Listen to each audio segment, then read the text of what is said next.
the shadows, down low. You don't know what I'm going through, don't know what I'm going through. It's down low, down low. You don't know what I'm going through, don't know what I'm going.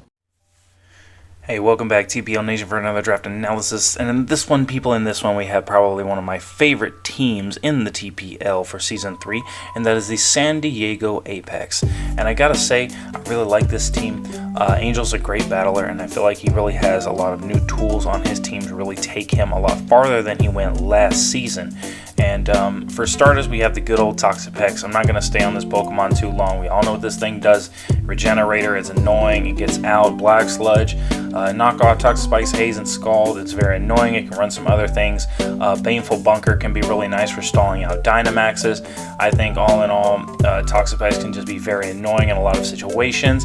And paired with the right immunities, which he definitely has on his team, it's going to be very, very, very hard to kill. Now, as we go down through here, we do see some other things that can use. I know he's ran like the Max Attack, Merciless with Liquidation and Gunk Shot in the past, but I doubt we'll see that too often. But as we move down through, we do see a few other things they can use. Infestation could be interesting, just to trap something in with Toxapex and just Toxic Stall something to death. Definitely a very interesting Pokemon to use all in all. Its stats are amazing. Its defensive stats, I mean, of course, not its attacker speed. But Toxapex doesn't really need those. I think this Pokemon is really good. Just this set in particular, I think removing items is super good. Setting hazards is super amazing, as we've seen in the TPL. Being able to remove stat changes off really bulky Pokemon that won't be able to one-shot you is really good. Scald also being good to hand out burns. I think all in all, Toxapex is really good, and it's a wonderful defensive wall. As we move into another Pokemon, we do have Alolan Ninetales, and Alolan Ninetales is super sick on this team. I just have the Icy Rock, Blizzard, Moonblast, Nasty Plot, and Aurora Veil. Always keep in mind as we scroll through the moves that Ninetales really doesn't have to just be there for an Aurora Veil setup. It can definitely Nasty Plot in your face, and then you're going to have a hard time killing this thing. It doesn't get much as far as the way of moves, but what it does get is a very particular set of skills. And just a few things that it can get. We do see Baby Doll Eyes and Charm as we scroll down, but it does get interesting moves with Moonblast and Blizzard being good coverage moves, as well as the move Freeze Dry. So even bulky waters won't really be able to sit in on Alolan Ninetales confidently a lot of the time. So definitely watch out for this Pokemon. It could definitely get out of hand and provide support for the rest of the team, which I think is super pivotal. And as we move into the second form of Ninetales, I did want to cover both forms of Ninetales because I feel like they both have an equal chance to come. Sun Ninetales is really interesting with Fire Blast, Scorching Sands, Solar Beam, and Nasty Plot. That's pretty much all you need. This Pokemon can be very, very threatening, especially with a Nasty Plot up and can start destroying things. We do see interesting tech moves like Memento on this, which could definitely come into play. I know this Pokemon gets Will-O-Wisp, which would be super good for crippling threats if he doesn't want to rely on the 30% Scorching Sands burn. But as we move down, it does get pretty good moves like Weather Ball. So you can, I might run Weather Ball over Fire Blast, and it's the same argument with Politoed. It's like its 100 base fire move in the sun. The sun's going to be up with Ninetales unless you're fighting something like Galarian Weezing or something that has like slower weather priority. But as we go through, we do see some other moves they can get. I know this thing gets Mystical Fire, it gets Burning Jealousy, could be some interesting moves to come out. Hypnosis is always good. Hey, real men only run Hypnosis, I'm just saying.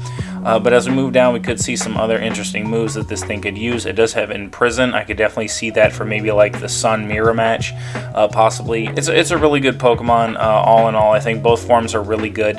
As we move on to the Premier Sun Abuser, it's Zarude. Zarude Sandstorm. Now we have the boy Zarude. And I have Darkest Lariat, Drain Punch, Bulk Up, and Jungle Healing with Leaf Guard and Leftovers. I feel like this thing can be really annoying. Once it gets a couple Bulk Ups, it's taking quite a few hits that aren't Bug. Bug not really being a super common offensive move in my opinion. Pretty much the premier Bug type moves that you're going to be looking at are stuff like Mega Horn, First Impression, and U-Turn. All in all, I think with all of those being physical, I think a few Bulk Ups and Zarude might not even have to worry about too many of those. But with Jungle Healing, it's really good paired with Leftovers, being able to get, I believe, 33% health back with the Leftovers, as well as curing any statuses this Pokemon may have. Leaf Guard preventing status in the sun, so it's not like the best ability to abuse in sun, but it is there. Darkest Lariat and Drain Punch could be very annoying. Darkest Lariat not having to worry about opponent's stat boost, as well as Drain Punch being able to restore more of Zarude's HP along with the Leftovers. I can definitely see this Pokemon being very hard to kill. We do see other interesting moves on it that are like Acrobatics. Close Combat's nice. Crunch is always nice. Energy Ball could be interesting, but this looks like a physical attacker. I haven't really used Zarude that much, but as we move down through, we do see really strong grass moves like Power Whip could come out from this thing as well as Seed Bomb. Rock Slide's always good. Some ground coverage, and Stomping Tantrum is nice. Synthesis could be even better. So honestly, I'd probably go for Synthesis over Jungle Healing if he's going to run this in the sun, because Leaf Guard will keep status off this Pokemon automatically, and then Synthesis will get extra healing for Zarude if it needs it. U-Turn's always nice for pivoting out, as well as Taunt to stop like bulky things from just sitting in front of Zarude, absolutely. As we move through the mostly useless moves, we do see a few niche things. Grassy Glide could be something to take note of. But all in all, I think this Pokemon can be very threatening. We do see Solar Blade, so you could definitely see Solar Blade possibly coming out on this Pokemon if he wants to run it like in the sun, or maybe in the sun mirror match. I know there are a couple teams that can abuse sun, so definitely Zarude going to be a Pokemon that is already good outside of sun, but then can go even more in depth with its attacks while it's in sun. So I really do like Zarude. It can be a little bit bulky.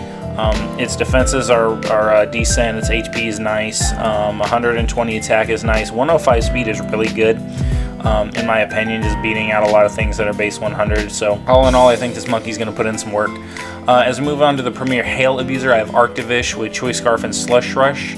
I only have Fishious Rend and Icicle Crash on this, and I feel like you don't really need much else. I mean, not on Arctivish. I mean, Icicle Crash really is just there for setting up Hail on its own if it Dynamaxes, but I think all in all, this Pokemon is just going to be coming in and clicking Fishious Rend.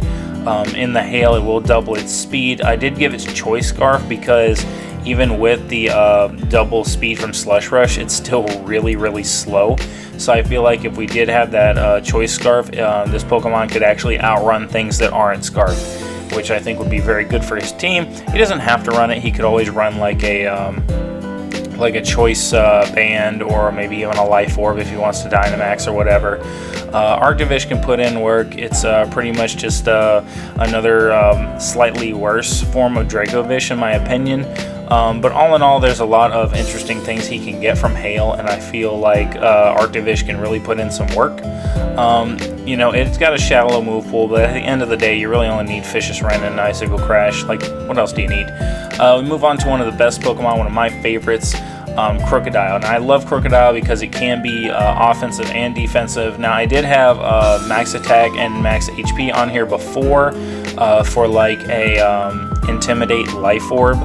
Intimidate Leftovers or Rocky Helmet Crocodile, because I really like defensive Crocodile. Like, you don't always have to run Choice Scarf Moxie, in my opinion. Leftovers with like Intimidate is really good, especially if you want to like soak up knockoffs and stuff like that.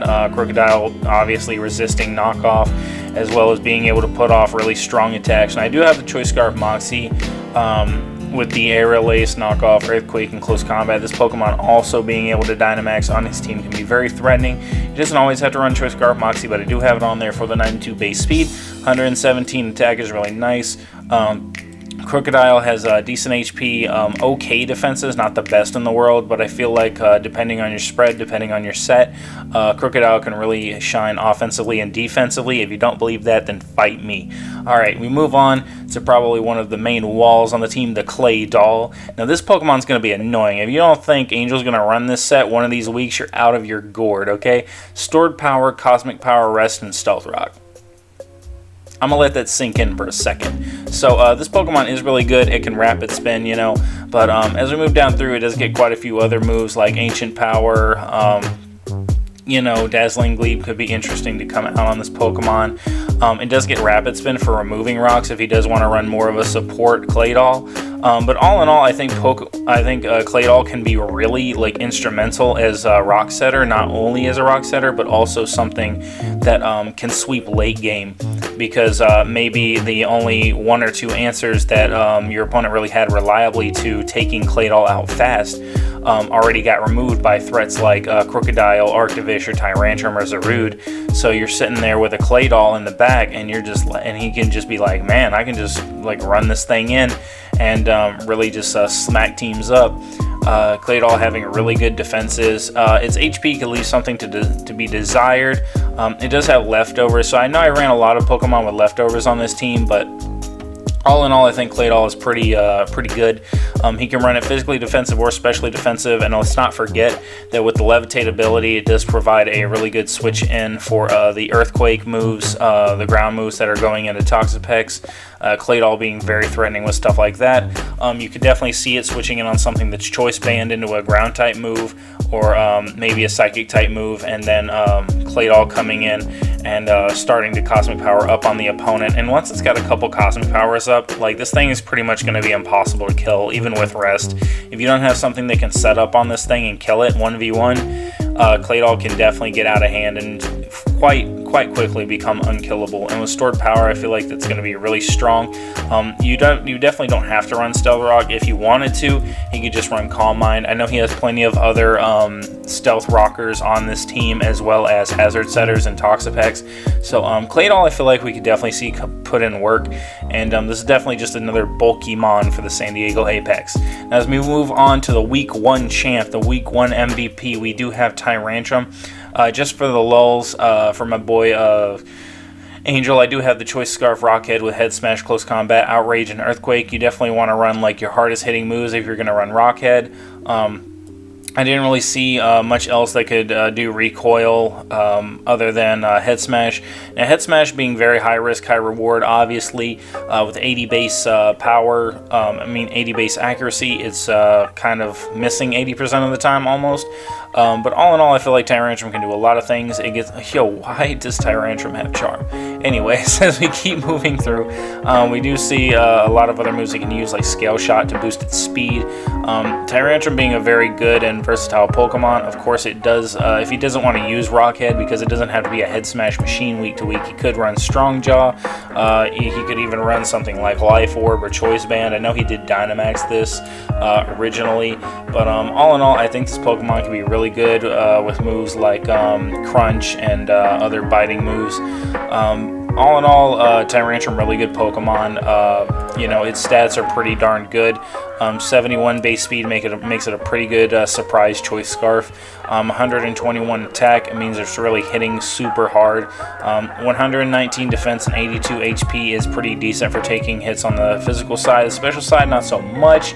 All in all, it is kind of lackluster for Tyrantrum that it is another ground type weakness.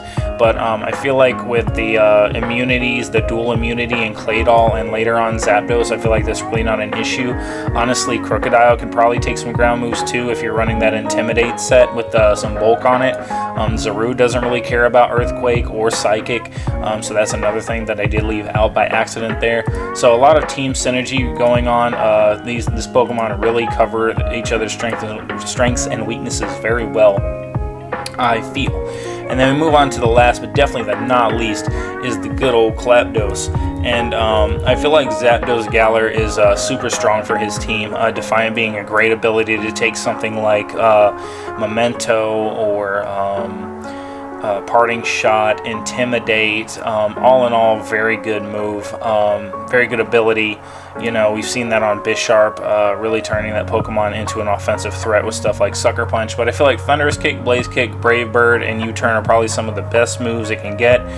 with Life Orb. With this set, you could run like a choice band, definitely doing a lot of good damage. It's got 100 in base speed, 125 attack, really good stats all around, I feel, and 90 in HP and defenses is not something to laugh at as well.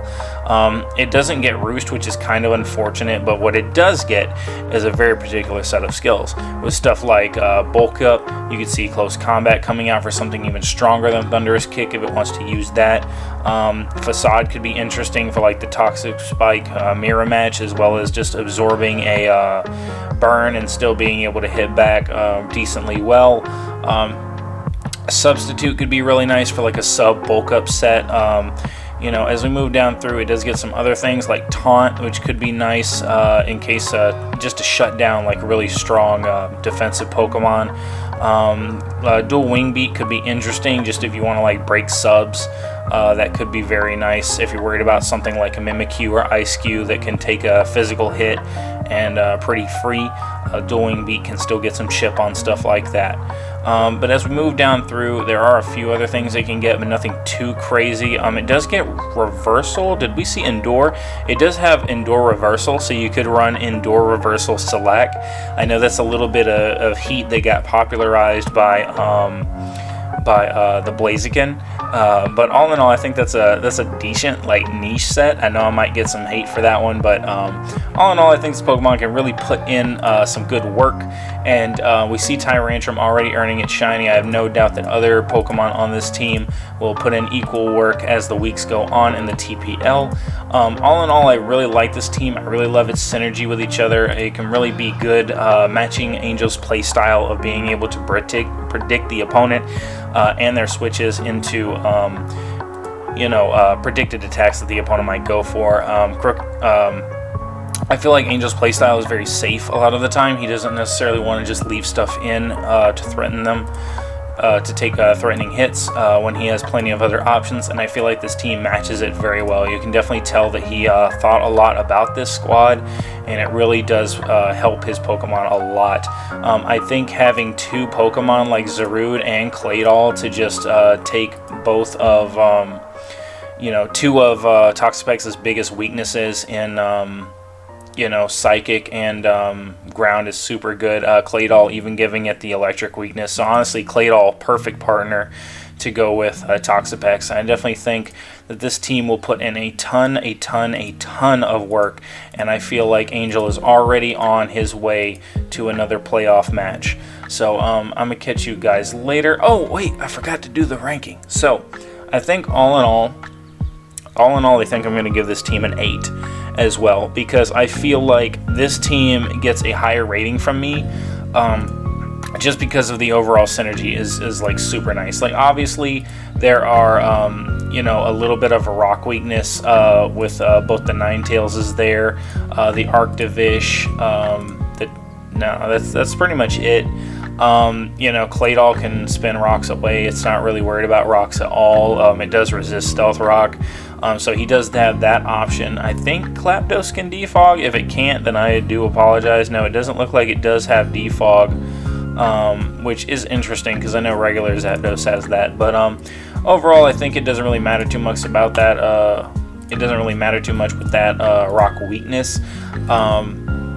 So overall, I give it an 8. I feel like it can really beat out a lot of other teams that are 8s, 7.5s pretty easily, especially with Angel's playstyle. And if you fight the San Diego Apex, you better be on your game, because we all know that Angel can switch from an offensive playstyle to a defensive one very quick and really shut teams down. So I'm going to go on to the next one, you guys. I've been Ace Trainer Ryan. Peace.